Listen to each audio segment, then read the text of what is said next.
Olá, gente, tudo bem com vocês? Bom, então hoje nós vamos iniciar o nosso segundo vídeo é, nesses 4 vídeos relacionados à educação especial. Então, o primeiro vídeo a gente já falou um pouco sobre legislação, discutimos as principais leis, né, que sustentam a educação, que dão um apoio à educação especial. E hoje nós estaremos discutindo um pouco a questão da deficiência intelectual, tentando identificar esse aluno com deficiência intelectual e tentar discutir um pouco, né, essas questões que são próprias do aluno com deficiência intelectual. Bom, mas o que seria então a deficiência intelectual? A deficiência intelectual é aquele funcionamento, né, intelectual significativamente abaixo ou inferior à média, né? E atrelado a esse funcionamento intelectual muito abaixo, você tem atrelado a esse rendimento muito abaixo, né, esse funcionamento muito abaixo, algumas habilidades adaptativas, né, como, por exemplo, a questão da comunicação, a questão do cuidado pessoal, das habilidades sociais, né, a saúde, né, habilidades acadêmicas. Então, você tem esse funcionamento intelectual muito abaixo, muito inferior, significativamente inferior, e atrelado a isso, 2 dessas habilidades. Tá? Então, por exemplo, o aluno tem um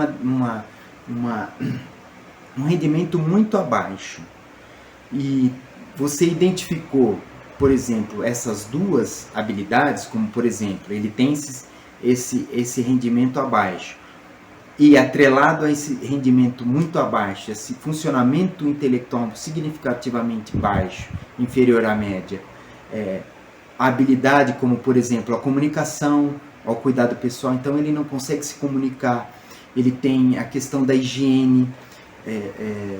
Então, se você percebe que ele tem esse quadro, e atrelado a esse quadro 2 dessas habilidades, você pode considerá-lo, né, um aluno que deve ser direcionado para a educação especial.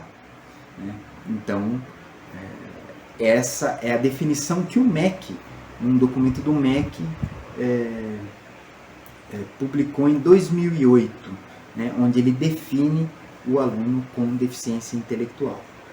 E uma coisa tem que ficar clara, porque você tem algumas outras dificuldades e alguns distúrbios que as pessoas, né, elas colocam tudo dentro da educação especial e dentro de um aluno, das características de um aluno com deficiência intelectual. Por exemplo, esses distúrbios, né, como dislexia, descalculia, disgrafia, né, são distúrbios que não são considerados um aluno com deficiência intelectual.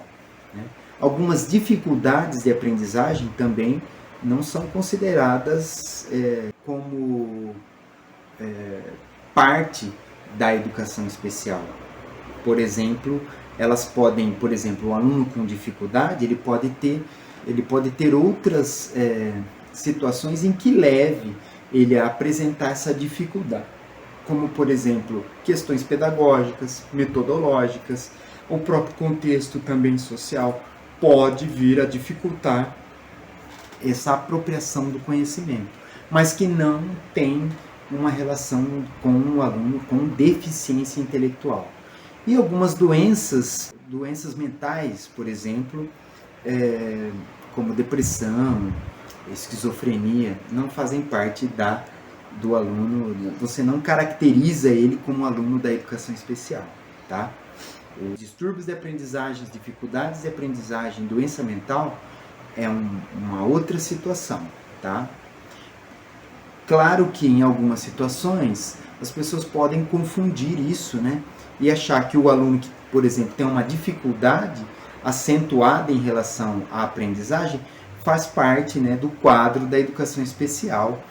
Uma vez eu lembro que eu passei uma lista para os professores colocarem, né, dentro da sua percepção, né, os alunos que tinham uma deficiência intelectual, e quando eu recebi o feedback desses professores foi uma coisa, né, fora do comum, ou seja, mais de 60 alunos, né, apresentavam deficiência intelectual, e a gente foi peneirando isso e avaliando isso e percebeu que boa parte era só uma dificuldade de aprendizagem, tá? Então isso acontece muito. O aluno com deficiência intelectual, ele tem essas características, os da dificuldade de aprendizagem tem outras características, né? Mas que é preciso que um professor, muitas vezes da sala de recurso, possa fazer esse trabalho de esclarecimento aos demais colegas da escola. Então, eu fico por aqui e espero que vocês tenham gostado. O próximo vídeo eu vou estar falando sobre adaptação curricular, que é o nosso terceiro vídeo. Então, espero vocês e fiquem bem.